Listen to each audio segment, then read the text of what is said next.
I discovered she cheated and lied about our daughter's DNA. Now I've taken everything she had." Zachary Monroe's key slid into the front door lock with delicate precision, betraying nothing of the storm brewing inside him. His flight from Brussels had landed 3 hours early, a fortunate mechanical issue requiring an aircraft change in London that put him on an earlier connection. He hadn't bothered to text Tessa. After 17 years of marriage, spontaneity had become a rare commodity. Perhaps that was his first mistake. The house was still at 9:47 p.m. The security panel blinked green as he silently disarmed it with practiced fingers, noting the log showed it had been armed at 7:13 p.m. Tessa was supposed to be on call at Georgetown University Hospital until morning. Pediatric surgery emergencies waited for no one's convenience, especially not the wife of a former military intelligence officer turned private cybersecurity consultant.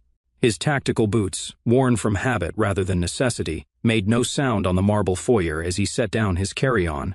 The familiar scent of his home, sandalwood and citrus from Tessa's obsessively curated diffuser collection, was overlaid with something dissonant, wine, not the Bordeaux they kept for special occasions, but something cheaper, fruitier. His nostrils flared slightly, the only physical manifestation of the radar pinging in his mind. The living room told its own story. 2 wine glasses sat in the sink, one with a smudge of coral lipstick, Tessa's signature shade. A throw blanket lay rumpled on the couch, which had been pristinely folded when he left 4 days ago. Subtle, but to Zachary Monroe, trained to detect irregularities in the most chaotic war zones, these domestic discrepancies screamed. He moved through the house like a ghost, cataloging inconsistencies. In their bedroom, the bed was made with hospital corners, Tessa's compulsive habit, but the pillows were arranged differently. The shower in the master bathroom was still slightly damp and, most damning of all, the small rosewood box on Tessa's vanity was open.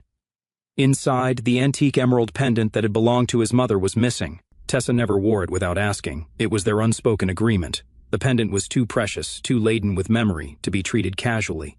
Zach sat on the edge of the bed, his broad shoulders perfectly straight, face impassive as granite. He pulled out his phone and checked the calendar they shared. Tessa was indeed scheduled for a 36-hour shift. He opened his laptop and logged into their home security system, a sophisticated setup he'd personally enhanced with his cybersecurity expertise. The external cameras showed nothing unusual, but the silent alarm logs, which recorded the opening and closing of every door and window without triggering an audible alert, told a different story. At 8:24 p.m., the previous night, the side entrance door had been opened and closed twice within a 3-hour period, while the main alarm remained disarmed. For a moment, Zachary's finger hovered over his contacts, Tessa's name highlighted, then he closed the app without calling. Something cold and familiar settled in his chest, the same detached calculation that had kept him alive during 3 tours in conflict zones where trust was a luxury no one could afford. He opened a different application on his laptop, one of his own design, not available to the general public. In less than 5 minutes, he had activated remote surveillance protocols on all devices registered to their home network. Cameras, microphones, keyloggers, tools of his trade that he'd sworn never to turn against his own wife. Until now. Standing, he moved to the closet they shared. Tessa's meticulously organized side, color-coded, seasonally appropriate, surgically precise, revealed nothing. But Zach didn't need obvious clues. He knelt and pressed a hidden latch beneath her shoe rack. A false bottom slid open silently, empty. The space where Tessa had once kept her passport and her grandmother's wedding ring for safekeeping now contained nothing but dust. "Interesting," he murmured, the first word he'd spoken since entering the house. His voice sounded foreign to his own ears, too controlled, too quiet.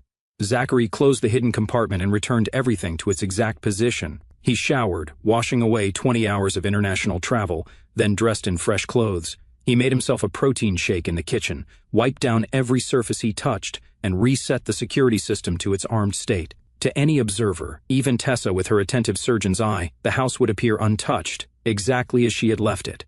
Zach picked up his carry-on and walked out the front door. He wouldn't be coming back tonight. He needed space to think, to plan, to confirm what every instinct, honed through years of military intelligence work, was telling him with screaming certainty: his wife was lying to him.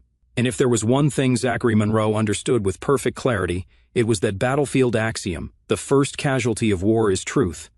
In the clinical silence of his Audi, he made a single phone call. "This is Monroe," he said when the line connected. "I need surveillance equipment, the full package. Use the Montana protocol." He ended the call without waiting for confirmation. The Montana Protocol, named after the property he'd purchased in secret years ago as a contingency, was clear. No questions, no records, no connections to his name. As he drove toward the Four Seasons in Georgetown, rain began to fall, smearing the city lights into watercolor blurs. He felt nothing but a terrible clarity, like the moment before pulling a trigger. Whatever he discovered in the coming days would change everything. But Zachary had always understood a fundamental truth that most people desperately avoided. Everything ends. Marriages, friendships, trust. It was only a matter of how the ending was written, and this time, he would be the author. The Four Seasons presidential suite cost $12,000 per night, an extravagance that would be impossible to hide from Tessa if Zachary used any of their joint accounts or credit cards. He paid in cash, using identification documents connected to a shell corporation he maintained for penetration testing against corporate clients. The irony wasn't lost on him. The same tactics he employed to expose vulnerabilities in Fortune 500 companies were now being deployed in his own marriage. By morning, he had established a command center in the suite's spacious living room. 3 laptops hummed in synchrony, running distinct operations. One monitoring their home security feeds, another tracking Tessa's digital footprint, and the third connected to a proprietary system Zach had developed during his military career. Software that existed in the gray area between legal monitoring and classified surveillance technology. A soft knock at the door signaled the arrival of the equipment he'd requested. The delivery man was nondescript, mid-50s, unremarkable face, wearing a hotel maintenance uniform that granted him invisibility in the upscale environment. "Montana Protocol complete," the man said without preamble, wheeling in what appeared to be tool cases. Zachary nodded curtly.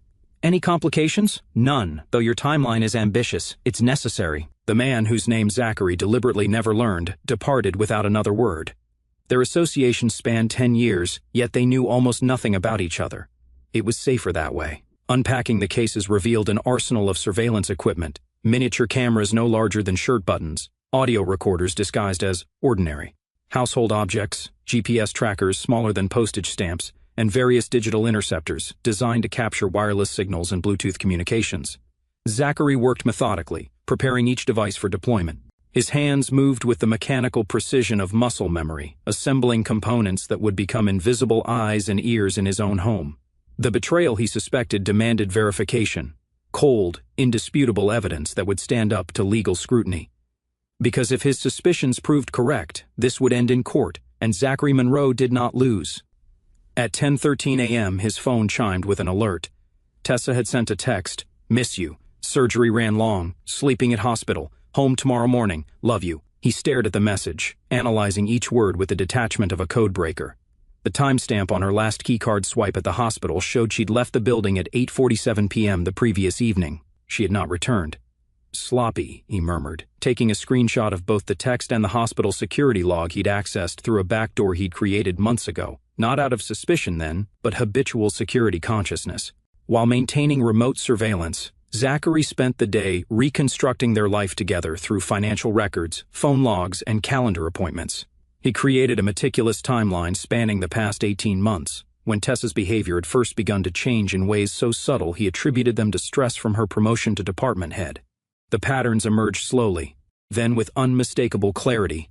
Unexplained absences disguised as professional obligations, cash withdrawals that couldn't be accounted for, hotel charges and locations where no medical conferences were scheduled, and, most damning, a pattern of text messages to an unsaved number that appeared and disappeared from their cell phone bill. By late afternoon, Zach had compiled enough discrepancies to justify the next phase. He changed into black tactical clothing and drove to their neighborhood, parking 3 blocks from their home on a quiet side street. He moved on foot through backyards and wooded areas between properties, approaching his own home from the blind spot he deliberately maintained in their security system. A professional habit he'd never imagined would serve such a personal purpose. The house was empty, as expected. He disarmed the security system and moved methodically through each room, installing surveillance devices in strategic locations, miniature cameras and light fixtures, smoke detectors and air vents, audio recorders in the bedroom, home office and kitchen, and GPS trackers in Tessa's luggage, purse, and the spare tire well of her Mercedes SUV.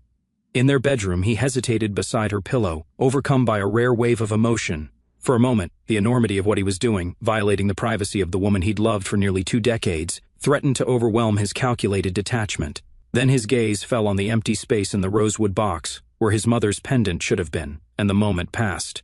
He completed the installation in 93 minutes, each device invisible to the naked eye yet transmitting flawlessly to the secure server he'd established. Before leaving, he collected DNA samples, Tessa's hairbrush, toothbrush, and a water glass from her nightstand, placing each in separate sterile containers. The DNA test was a precaution he hoped would prove unnecessary, but the fertility treatments they'd begun 2 years ago had followed a suspiciously convenient pattern. After months of Tessa insisting Zach's low sperm count was the likely culprit, despite inconclusive medical reports, she had suddenly announced her pregnancy during a period when he'd been deployed overseas for 6 weeks. The timing had seemed miraculous then. Now it seemed calculated. As dusk fell, Zachary reactivated the home security system and disappeared into the gathering darkness, leaving no trace of his presence. Back at the hotel, he established automated alerts that would notify him of any activity captured by the surveillance network. Then he waited, his military-honed patience serving him well. The first rule of intelligence gathering: let the target reveal themselves through their own actions. At 11:42 p.m., the first alert came through. The side door of his house had opened. The security cameras captured Tessa entering, not alone, but accompanied by a tall man with silver temples and an expensive overcoat. Zachary recognized him immediately: Grant Whitman, chairman of the hospital board and husband to the congresswoman from Virginia's 10th district. Zachary watched, expressionless, as they moved through his home with the easy familiarity of routine visitors. When they entered the master bedroom and Grant Whitman's hands moved to the buttons of Tessa's blouse, Zach didn't look away. He needed to witness every moment of betrayal, to burn it into his memory as fuel for what would follow. Only when Tessa reached for the emerald pendant around her neck, his mother's pendant, and whispered something that made Whitman laugh, did Zachary finally mute the audio. Some wounds were unnecessary, even for gathering intelligence. In the sterile quiet of the hotel suite, he opened his laptop and began composing an email to Martina Kraft, an attorney whose reputation for ruthlessness in high-profile divorce cases had earned her the nickname the Executioner in D.C. legal circles. The subject line read simply, "Contingency Alpha. The war had begun." Martina Kraft's office occupied the entire top floor of a discreet building in Foggy Bottom, far enough from Capitol Hill to avoid political paparazzi but close enough to power that her clients, predominantly Washington's elite, could slip in between congressional hearings and fundraising galas. The decor was calculatedly austere. No family photos, no personal touches, just clean lines and imposing modern art that communicated a single message. This was a place where sentimentality came to die. "Zachary," she greeted him, not rising from behind her massive desk of black volcanic stone. At 62, Martina had the razor-sharp precision of a surgeon and the tactical mind of a general. Her silver hair was pulled back in a severe bun, her charcoal suit impeccably tailored to her tall, thin frame. "I've been expecting you for years." Zach raised an eyebrow as he took the seat across from her. "Expecting me? I make it my business to know which marriages are vulnerable," she replied, tapping manicured fingers against a closed file. "Yours has been on my watch list since Tessa Monroe began her affair with Roger Bell approximately 14 months ago." The name hit Zachary like a physical blow. Roger Bell, his friend, his legal counsel, the man who had drafted their wills and attended their anniversary dinners. For the first time since discovering Tessa's infidelity, Zach's composure cracked, a barely perceptible tightening around his eyes. "I see that's news to you," Martina observed. Bell was merely the first. Grant Whitman came later, about 8 months ago. There may be others. Zachary's mind raced, reassessing everything. Roger's insistence that he and Tessa sign updated medical power of attorney documents last year. The convenient legal advice that had led Zach to structure his cybersecurity consulting business in a way that maximized Tessa's potential claims. The fishing trips where Roger had seemed unusually interested in Zach's future business plans. "You've been monitoring my wife?" he asked, his voice dangerously quiet. Martina's thin lips curved into something approximating a smile. "No, I've been monitoring Roger Bell. He has a pattern of becoming intimately involved with the spouses of his wealthy clients. I represent 3 of his previous victims." She slid a folder across the desk. "Consider this a professional courtesy. I don't often share intelligence with potential clients, but your reputation precedes you, Mr. Monroe. I believe we think alike." Inside the folder were surveillance photos dating back more than a year. Roger and Tessa entering a boutique hotel in Baltimore, having lunch at an obscure restaurant in Annapolis. Roger handing Tessa a small gift box outside her hospital. The most recent image showed them in an intimate embrace in the parking garage beneath Zachary's office building 3 weeks ago, while he was at a cybersecurity conference in Dubai. "Why tell me this now?" Zachary asked, his tactical mind immediately searching for Martina's angle. Because you're about to make decisions that will determine the next decade of your life, she replied bluntly. And I prefer informed clients. The question isn't whether your marriage is over. It is. The question is whether you want scorched earth or merely total victory. Zachary closed the folder, his decision already made. I want both, and I want to discuss a theory about my daughter's paternity. For the next hour, they outlined a strategy so comprehensive it bordered on psychological warfare, asset protection structures, emergency custody motions, strategic evidence gathering, financial forensics. Each element was designed not just to win, but to annihilate any possibility of Tessa or her lovers emerging intact. There's one complication, Zachary finally said. I don't want a protracted court battle that puts my daughter through hell. She's 4 years old. She believes I'm her biological father. Martina studied him, her calculating gaze softening fractionally. Then we move quickly and decisively. I'll prepare 2 sets of papers, one for public filing, relatively standard but with advantageous terms for you, and another with the complete evidence package as leverage. Tessa's choices will be simple. Accept your terms quietly, or watch her career, reputation, and future burn to the ground. And Roger Bell? Grant Whitman? Zachary asked. Collateral damage, Martina said dismissively, unless you have specific plans for them. For the first time since entering her office, Zachary smiled. It never reached his eyes. I always have specific plans. As he left Martina's office, his phone chimed with an alert from one of his surveillance devices. Tessa was calling Roger Bell. He connected to the audio feed in time to hear her voice, strained with unusual worry. Something's wrong, she was saying. The safe deposit box at Meridian Trust. Someone's accessed it. The documents are gone. That's impossible, Roger's voice replied. No one else has authorization. Are you sure the ultrasound images are missing? The original paternity test, too? If Zach finds those, he won't. They're probably just misplaced in the box, Roger assured her, though Zachary detected the undercurrent of fear in his attorney's voice. I'll have my assistant check the access logs. This isn't some administrative error, Tessa hissed. Someone has them. And the new transfer to the Cayman account didn't go through. The bank said there's a security hold. Zachary disconnected from the feed, a cold satisfaction settling in his chest. The safe deposit box had indeed been accessed by a former NSA specialist who now worked as a security consultant for Martina Kraft, and the failed transfer was merely the first tremor of the financial earthquake Zachary had set in motion. He picked up his phone and dialed a number from memory. It's Monroe, he said when the line connected. I need the Montana house prepared for occupancy and initiate Protocol Echo for Biotech Holdings. Protocol Echo, the controlled demolition of digital and financial assets belonging to a hostile entity, in this case, the biomedical research startup that Roger Bell had secretly established, using insider information from Grant Whitman's hospital board position. Funded in part by money siphoned from Zachary's business accounts through manipulated legal structures Roger had designed. By morning, their carefully constructed financial escape plan would be in ruins. But that was merely the opening salvo. The true devastation would come from what Zachary planned next, a precision strike at the intersection of their professional reputations, personal relationships, and future prospects. War had rules, but betrayal demanded total annihilation. The North Carolina property sat on 87 acres of dense forest outside Asheville, accessible only by a single private road with 3 separate security checkpoints. Zachary had purchased it through a series of shell companies 5 years earlier, an insurance policy he'd hoped never to cash in. The main house was a modern fortress disguised as a luxury mountain retreat, reinforced walls, bulletproof windows, secure communications, and enough supplies to sustain occupants through any conceivable crisis.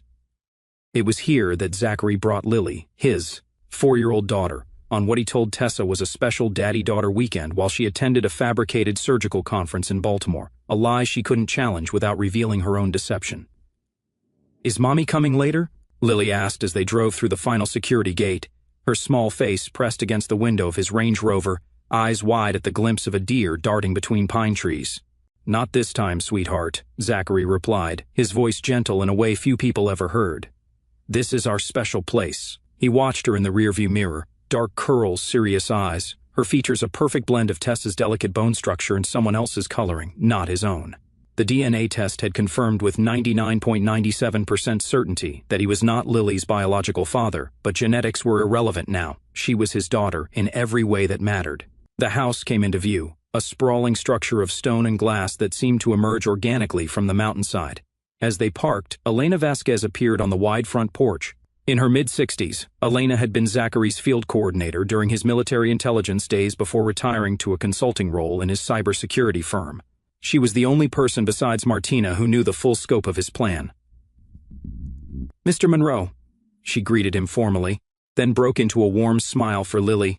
"And you must be the princess I've heard so much about." Lily hid shyly behind Zachary's leg until Elena mentioned the horses in the stable behind the house, at which point shyness gave way to excited questions. "Take her to see them," Zachary said, handing Elena an overnight bag. "I need to set up my office." Once alone, he transformed one of the house's secure rooms into a command center, more sophisticated than the hotel suite had allowed. Multiple screens displayed real-time surveillance feeds, financial monitoring systems, and the intricate web of digital tripwires he'd established around Tessa's activities. His phone rang. It was Martina Kraft. "Papers were served 20 minutes ago," she reported without preamble. "Both sets. Her face when she realized what you know. Quite something, according to my process server. And the lockouts are complete: banking, credit cards, security access to your DC residence and offices. She tried using her hospital credentials to access your health records, presumably looking for leverage, but that access has been revoked as well." Zachary nodded. Though Martina couldn't see him, she'll call Roger next. "Then Grant." "Already happening," Martina confirmed. Bell is panic-stricken. The SEC notification regarding Biotech Holdings hit his inbox an hour ago. Preliminary freeze on all assets pending investigation. "And the custody filing?" "Judge Carson has it.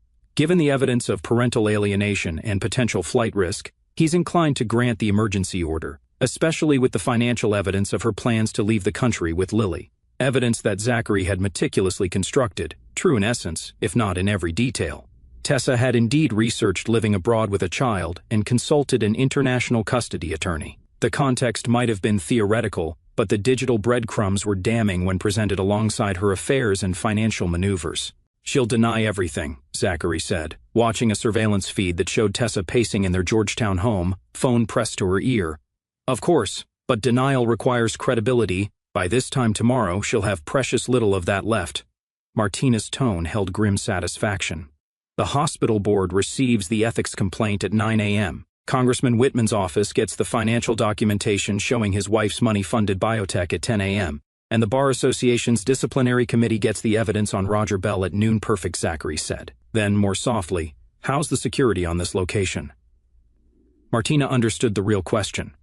"No one will find you or Lily. The custody order makes your current arrangement completely legal. Even if Tessa somehow traced you to North Carolina, the property records lead to a dead end." After ending the call, Zachary stood at the window, watching Lily in the distance, laughing as she fed a carrot to a gentle mare under Elena's supervision. For a moment, doubt crept in. Was he destroying her world as thoroughly as Tessa had destroyed his? No, he was protecting Lily from the inevitable collapse. Better a controlled demolition than a catastrophic structural failure with her caught in the rubble. His phone chimed with a text from an unknown number: "Security breach at Montana property.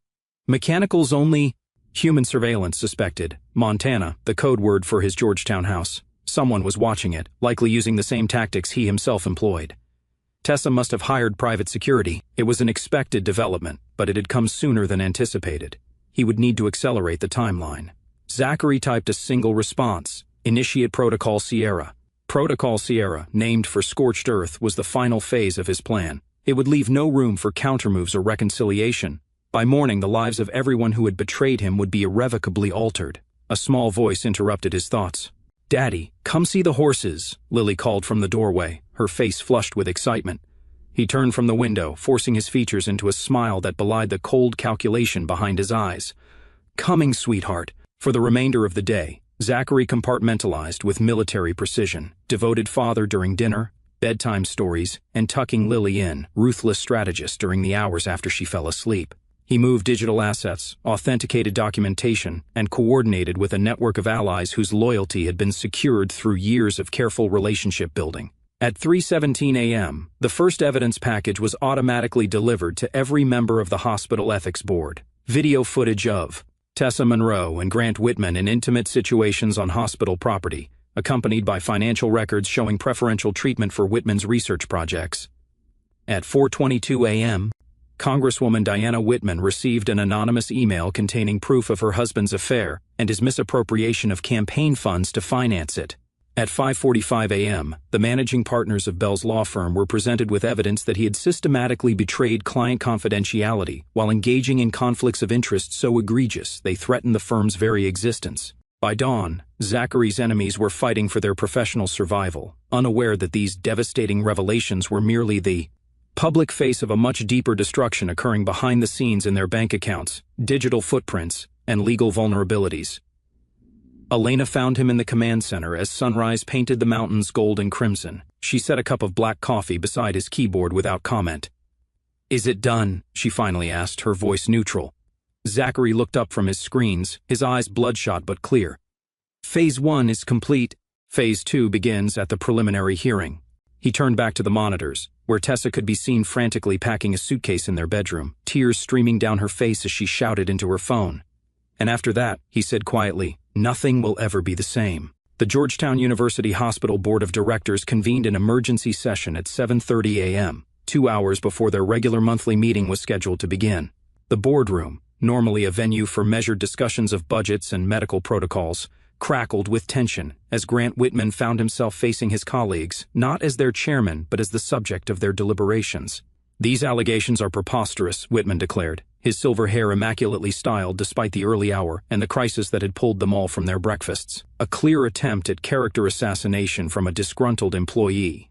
The hospital's general counsel, a woman who had built her career navigating medical ethics violations, slid another folder across the polished mahogany table.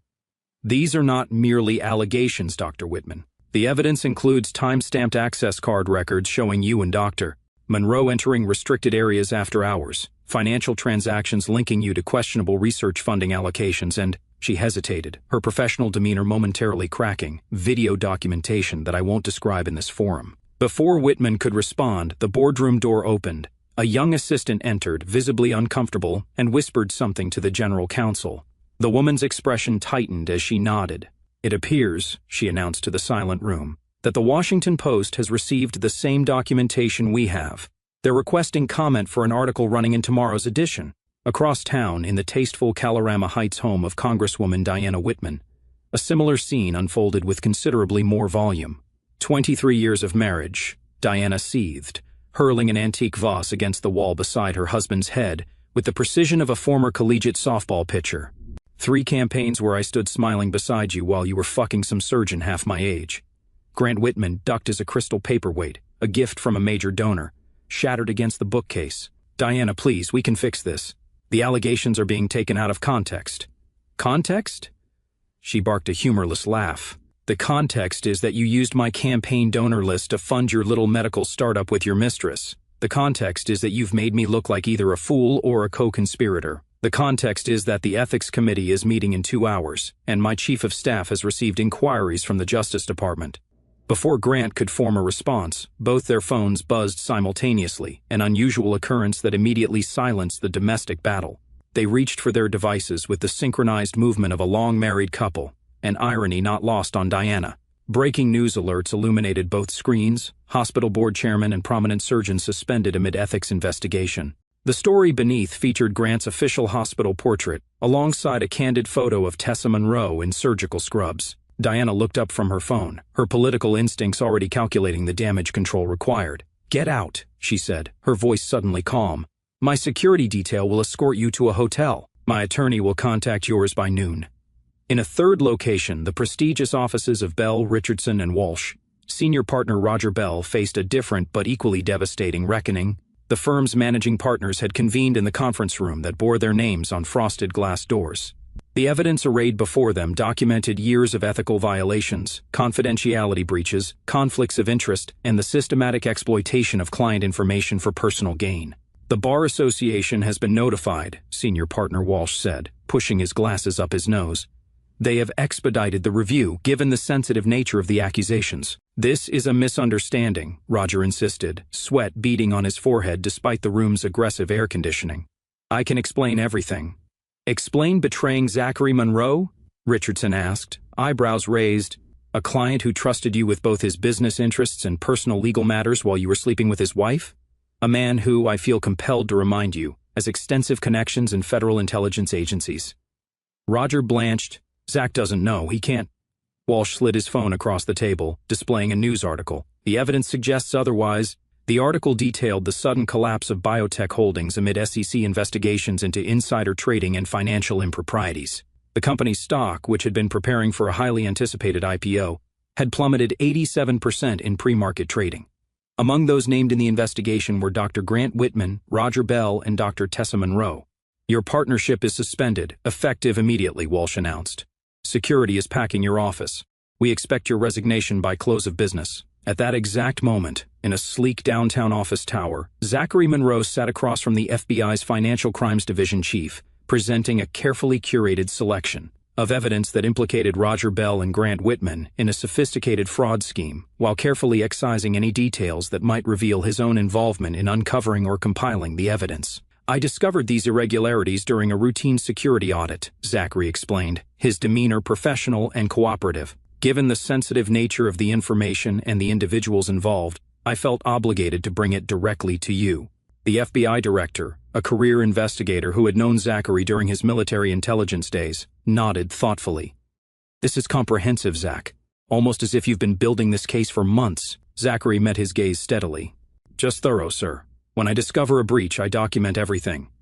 As he left the federal building 30 minutes later, Zachary received a text from Martina Kraft, motion granted. Full temporary custody awarded, hearing scheduled for next Tuesday. Everything was proceeding according to plan. The preliminary strikes had landed with devastating precision, isolating Tessa from her support network and resources just as the legal battle for Lily's custody began in earnest. His phone rang, Tessa's number. After 3 days of ignored calls, he finally answered. "Why are you doing this?" Her voice was barely recognizable, hoarse from crying or shouting or both. "You know why," he replied, his tone neutral as he walked toward his car. "It's not what you think. I can explain everything if you'll just explain the affairs, the paternity fraud, the financial theft, the conspiracy with my attorney." Each question landed like a physical blow. "Or perhaps you'd like to explain why you're wearing my mother's emerald pendant while fucking Grant Whitman in our bed." The sharp intake of breath told him she hadn't realized he'd seen that particular betrayal. "Zach, please," she whispered. "Where's Lily? I've been trying to reach the school, but they won't tell me anything. She's safe with me. Legal custody documentation has been provided to her school." "You can't do this." Anger replaced desperation. "I'm her mother." "Are you?" His voice remained calm. "Because the documentation I have suggests you've been planning to take her out of the country without my knowledge or consent. Documentation that's now in the hands of the family court judge." "That's a lie. I never—" "Save it for the hearing, Tessa. Your lies don't work anymore." He ended the call and slid into his car, programming the navigation system for the long drive back to North Carolina. As he merged onto the highway, a black SUV pulled out 2 cars behind him, the same vehicle he'd spotted outside FBI headquarters 20 minutes earlier. Amateur surveillance. Predictable. He made a sudden lane change, then another, confirming his suspicion when the SUV mirrored his movements with clumsy urgency. Tessa had hired someone, likely on Roger's recommendation.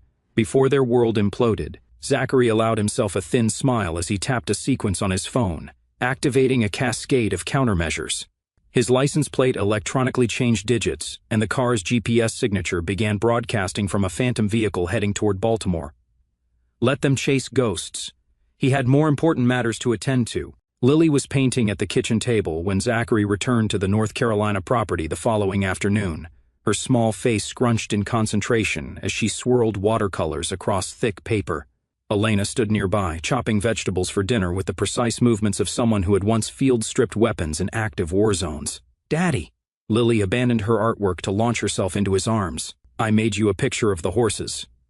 Zachary lifted her, breathing in the scent of her hair, Johnson's baby shampoo, and that indefinable sweetness unique to children.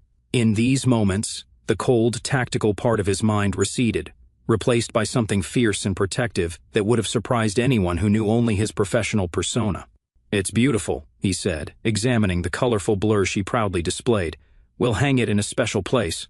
After dinner, macaroni and cheese that Elena prepared with the same intensity she once brought to mission briefings, Zachary tucked Lily into bed with 3 stories and a promise that tomorrow they would explore the creek that ran through the property. "When is Mommy coming?" Lily asked drowsily, clutching the stuffed elephant Zachary had brought from their Georgetown home. He brushed curls from her forehead. Mommy has important work to do at the hospital, but you and I are going to have a wonderful time here. Like vacation? Exactly like vacation. Once she was asleep, Zachary retreated to his command center, where Elena waited with fresh coffee and a tablet displaying news updates. The destruction is comprehensive, she observed, scrolling through headlines. Whitman's wife has filed for divorce. His assets are frozen. The hospital has suspended him pending investigation. Bell has been expelled from his law firm, and the Bar Association has opened a formal inquiry. And your wife. She paused, glancing at Zachary. Dr. Monroe, he corrected quietly. She's not my wife anymore, except legally, and that's temporary. Elena nodded, respecting the boundary. Dr. Monroe has been suspended from surgical duties. The Hospital Ethics Committee is reviewing allegations of professional misconduct, inappropriate relationships with a superior, and misuse of research funding. And the financial measures are complete. All joint accounts frozen, her personal accounts flagged for suspicious activity. An anonymous tip suggested links to the biotech holdings investigation. Credit cards declined. The lease on her private practice office terminated for violating ethics clauses. She attempted to access your secondary residence in Bethesda, but the locks had already been changed per the temporary court order. Zachary absorbed this information with outward calm, though inwardly he felt nothing but cold satisfaction. The systematic dismantling of Tessa's life, professional, financial, and personal, was proceeding exactly as planned. There's more, Elena continued. She's hired Malcolm Reed as her attorney. This was unexpected. Reed was a formidable divorce attorney whose reputation for aggressive tactics matched Martina Kraft's, though his methods tended toward public spectacle rather than surgical precision. Interesting choice, Zachary mused. He specializes in media management as much as legal strategy. She's going to try to control the narrative. She's already started, Elena confirmed, bringing up a local news website. Reed had released a statement portraying Dr. Monroe as the victim of a vindictive campaign orchestrated by a controlling husband with dangerous government connections. He was positioning her as a whistleblower being silenced for uncovering ethical violations in her husband's cybersecurity work with federal agencies. Zachary read the article carefully. It was a clever angle, attempting to reframe Tessa as a heroic figure targeted by shadowy government forces. If it gained traction, it could complicate the custody hearing. She's desperate, he concluded. This narrative falls apart under minimal scrutiny. My governmental contracts are all public record and regularly audited. But perception matters in family court, Elena reminded him. And Reed knows how to manipulate public opinion, which is why we won't be fighting this battle in public. Zachary opened a secure messaging app and typed a brief instruction to Martina Kraft. Reed makes his move. Implement Checkmate Protocol. Checkmate Protocol was the final element of their strategy, a devastating counterattack that would render Tessa's legal and public relations offensive, not just ineffective but catastrophically self-destructive. What about the hearing, Elena asked. We proceed as planned. Tuesday at 10 a.m., Zachary closed the news sites and brought up the security feeds from the property perimeter. But first, we have visitors to prepare for... Elena raised an eyebrow. You're expecting company? Reed's statement mentioned my dangerous government connections for a reason. He's laying groundwork to claim I've weaponized federal resources against his client. Zachary zoomed in on the security footage showing the winding road leading to the property, which means he's going to send someone to find evidence of exactly that here. How would they find this place? They won't, not directly. But the private investigator Tessa hired has been following a trail of breadcrumbs I deliberately left, just enough to lead them to the general vicinity. He checked his watch. I'd estimate their arrival within the next 12 hours. Elena straightened, her posture shifting subtly into the alert readiness of an operative. What's the plan? Let them come close enough to think they've found something, then ensure they find exactly what we want them to find. Zachary pulled up schematics of the property. They worked through the night, staging the property's guest house with meticulous attention to detail, photos of Lily looking happy and well cared for, documentation of Tessa's affairs arranged as if Zachary had been building a case for months, financial records showing Tessa's secret accounts, and, most damning, a copy of the original paternity test that proved Zachary wasn't Lily's biological father. At 4:17 a.m., perimeter sensors detected 2 vehicles approaching on the private road, earlier than expected.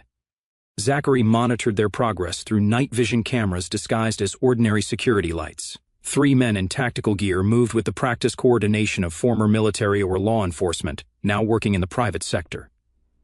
They're good, Elena observed, watching their methodical approach. Not good enough, Zachary replied.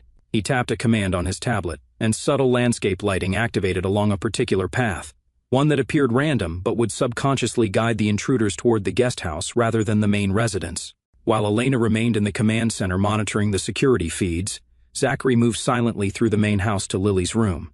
She slept peacefully, unaware of the intrusion. He gently lifted her, still sleeping, and carried her to the secure panic room concealed behind a bookcase in his office, a precaution that was likely unnecessary but one he wouldn't risk neglecting. The space was comfortable, designed to be a sanctuary rather than a prison, with a small bed, bathroom facilities, entertainment system, and food supplies sufficient for days. Lily barely stirred as he laid her on the bed and covered her with a blanket. Returning to the command center, Zachary watched as the intruders discovered the guest house, exactly as he'd anticipated. They moved through the space with professional efficiency, photographing documents and searching for surveillance equipment, finding none because Zachary had deliberately left the guest house clean. They grew bolder, collecting physical evidence they believed would serve their employer's interests. "They're taking everything," Elena noted, including the paternity test results. "Perfect," Zachary murmured. "That file contains not just the DNA results but documentation of Tessa's fertility fraud. When Reed presents it as evidence of my obsessive investigation, he'll be introducing the very proof that will destroy his client's case." By dawn, the intruders had retreated, believing their mission successful. Zachary transferred Lily back to her bedroom without waking her, then joined Elena for coffee on the porch as the sun crested the mountains. "Phase 3 complete," he said, watching golden light spill across the valley below. "Now we prepare for court. Are you ready?" Elena asked, her question encompassing far more than legal strategy.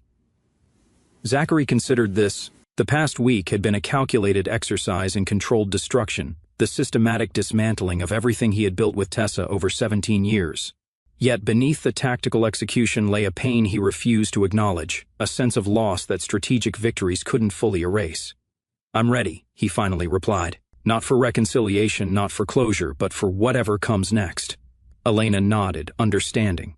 In their former life together in military intelligence, they had both learned that mission completion wasn't the same as healing. Some wounds never fully closed. You simply built your new life around them. "And Lily?" she asked gently. "She'll know the truth eventually. When she's old enough to understand, not about biology, that doesn't matter, but about trust and consequences." Zachary's gaze remained fixed on the horizon. For now, she needs stability, protection, a father who won't lie to her. As they sat in companionable silence, his phone buzzed with a message from Martina Kraft. Reed took the bait. Evidence presented to judge. Hearing moved up to tomorrow. Prepare for final act.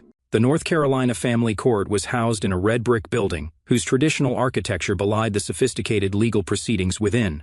Courtroom 3 billions, reserved for high-profile or sensitive cases, featured enhanced security, white noise generators to prevent eavesdropping, and the capability to seal proceedings from public record when necessary. Judge Eleanor Carson had requested these specific accommodations for the Monroe case after reviewing the preliminary filings. At 67, with 30 years on the bench, very little surprised her, but the explosive nature of the evidence, combined with the prominent positions of those involved, warranted exceptional measures.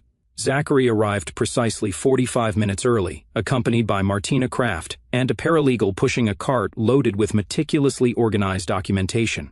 He wore a conservative navy suit that downplayed his athletic build and tortoiseshell glasses that softened his penetrating gaze, a deliberate choice. To present the image of a concerned father rather than the calculating strategist who had orchestrated the past week's destruction. Lily remained in North Carolina with Elena, protected by both the temporary custody order and multiple layers of security. Her absence from the proceedings had been arranged with the judge's approval, given the sensitive nature of the evidence to be presented. At 9:47 a.m., the courtroom doors opened, and Tessa entered, flanked by Malcolm Reed and a female attorney Zachary didn't recognize. The transformation in Tessa's appearance was stark. Her usually immaculate presentation had been replaced by carefully cultivated vulnerability. Her designer clothing had been exchanged for a modest blouse and skirt that suggested financial strain. Her makeup was minimal, emphasizing the shadows beneath her eyes. Reed had clearly coached her well. Every element of her appearance was designed to communicate the message: here is a woman under siege, a mother separated from her child, a professional whose life has been unjustly destroyed. Zachary allowed his gaze to meet hers briefly before looking away. For a moment, beneath the carefully constructed facade, he glimpsed something genuine, a flash of the woman he had loved for nearly 2 decades, now a stranger. At precisely 10 a.m., Judge Carson entered, her no-nonsense demeanor immediately establishing control of the proceedings. This hearing concerns case number FC 240-1189, Monroe v. Monroe, Regarding custody of the minor child, Lily Monroe, and related matters, she began, reviewing the file before her. I've reviewed the extensive filings from both parties, as well as the unusual circumstances surrounding evidence collection. Before we proceed, I want to be clear. This courtroom will not become a venue for personal vendettas or media narratives. We are here solely to determine what arrangement serves the best interest of the child. Malcolm Reed rose immediately. Your Honor, if I may address the court regarding the egregious conduct of the petitioner. You may not, Mr. Reed, Judge Carson interrupted. Not yet. We will proceed methodically. Ms. Kraft, as the moving party, please present your case for continuing the temporary custody order. Martina stood, her tall frame imposing in a charcoal suit. Your Honor, we are prepared to demonstrate through documented evidence that Dr. Tessa Monroe has engaged in a pattern of deception that renders her unfit for primary custody of Lily Monroe. This deception includes, but is not limited to, paternity fraud, financial impropriety involving child support funds, and plans to remove the child from the jurisdiction without the father's knowledge or consent. Reed was on his feet again. Your Honor, these allegations are not only false but represent a coordinated campaign of character assassination by a man with dangerous connections to federal intelligence agencies. The evidence collected was obtained through illegal surveillance and breaking and entering. Mr. Reed, Judge Carson's voice cut through his objection.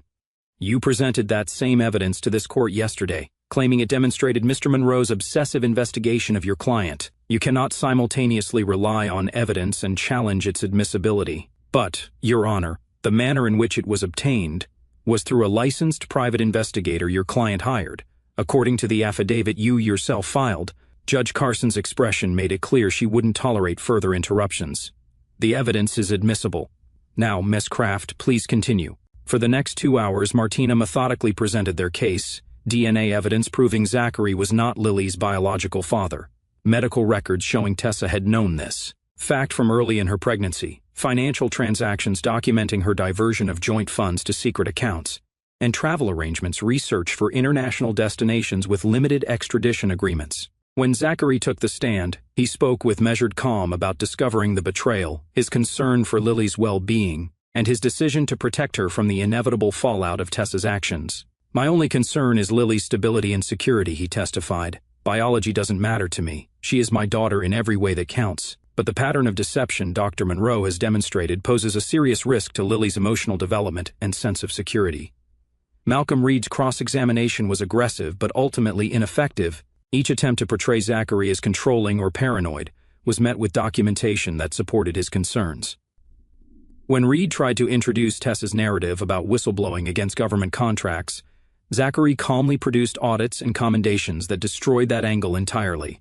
When Tessa finally took the stand, the strain of the past week showed in her trembling hands and hoarse voice. Under Reed's careful questioning, she attempted to portray herself as a victim of Zachary's controlling behavior, suggesting that her affairs had been a desperate attempt to escape an emotionally abusive relationship. He monitored everything, she claimed, tears streaming down her face. My calls, my schedule, my friends. I felt trapped. When I found comfort with others, it was because I saw no other way out. I never intended to hurt him. Her testimony might have been compelling had Martina not been prepared for exactly this strategy.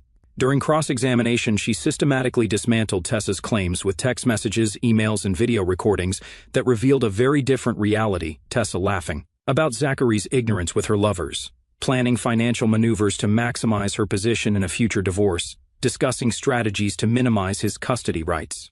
The most damaging evidence came in the form of recordings from Tessa's own devices, captured through the spyware Zachary had installed, in which she explicitly discussed with Roger Bell how to manipulate paternity testing to ensure Zachary would believe he was Lily's father. I needed security, Tessa admitted under Martina's relentless questioning. Zach has resources, connections. I knew he would be a good father.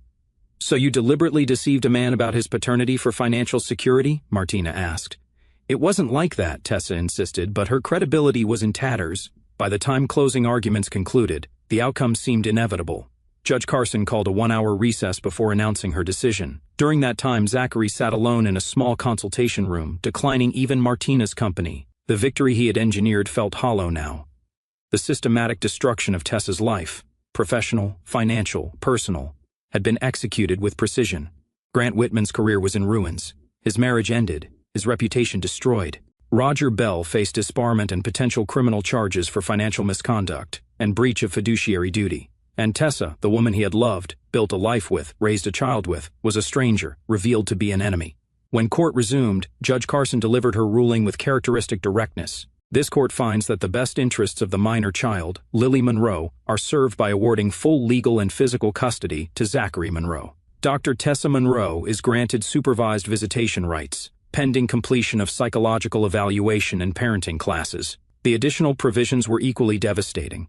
Tessa was ordered to pay child support based on her previous income. Despite her current unemployment, property division heavily favored Zachary. Given the documented financial misconduct, and a restraining order prohibited Tessa from coming within 500 feet of Zachary's residences or Lily's school. As the courtroom emptied, Tessa made a final, desperate attempt to approach Zachary, only to be intercepted by bailiffs enforcing the newly issued restraining order. "Zach, please," she called out, her voice breaking. "Don't take everything from me. She's my daughter, too." Zachary paused, looking back at the woman who had once been the center of his world. For a moment, something human flickered across his face. Not forgiveness, but perhaps recognition of the magnitude of what had transpired between them. "You took everything from me first," he said quietly, not with anger but with the finality of absolute certainty. "The difference is, I'm not doing this for revenge. I'm doing it for Lily." He turned and walked away, leaving Tessa sobbing in the emptying courtroom, Malcolm Reed already on his phone, seeking media opportunities to salvage what remained of her reputation. Outside, reporters had gathered despite the court's attempts at discretion. Martina fielded their questions with practiced brevity, while Zachary slipped away through a side entrance, declining comment. The headlines would write themselves. Prominent surgeon loses custody amid paternity fraud scandal. Hospital ethics investigation expands to include board chairman. High-profile attorney faces disbarment over client betrayal. In the privacy of his car, Zachary called Elena in North Carolina. "It's done," he said simply. "We're coming home." "Lily's been asking for you," Elena replied. "She made you another picture." "Horses again. Tell her I'll be there for dinner." He paused, then added, "And Elena, prepare the Montana house. We'll be moving there next week." Montana, his actual property in the state, not the code name, would be their fresh start, far from Washington and its painful memories. A place where Lily could grow up surrounded by mountains and open spaces instead of political intrigue and social climbing. As he drove away from the courthouse, Zachary felt neither triumph nor relief, just the weight of decisions made and their irrevocable consequences. The war was over, the casualties counted, and life somehow would continue. 6 months later, the Montana property had transformed from a contingency plan into a home. The main house, rustic timber and stone with modern amenities discreetly integrated, sat on a ridge overlooking a valley where elk and deer wandered freely. Lily had started kindergarten at a small private school in the nearby town, making friends and adapting to their new life with a resilience unique to children. Zachary stood on the wide porch, coffee steam rising in the crisp autumn air, watching the sun illuminate distant peaks. His cybersecurity consulting now operated remotely, his reputation for ruthless effectiveness actually enhanced by the rumors that had circulated through Washington's corridors of power about how thoroughly he had destroyed those who betrayed him. Elena had returned to Virginia, her role in their transition complete, though she called weekly to check on Lily and provide updates on the aftermath they'd left behind. Today's call had brought significant news. Tessa's accepted a position at a small community hospital in Arizona, Elena reported. Entry-level, no surgical privileges yet, but it's work.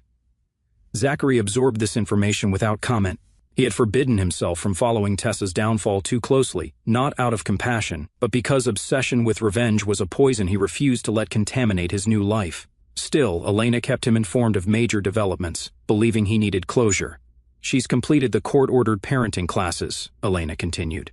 "Her attorney has filed for reconsideration of the visitation arrangement, supervised only. Non-negotiable," Zachary replied immediately. "Of course."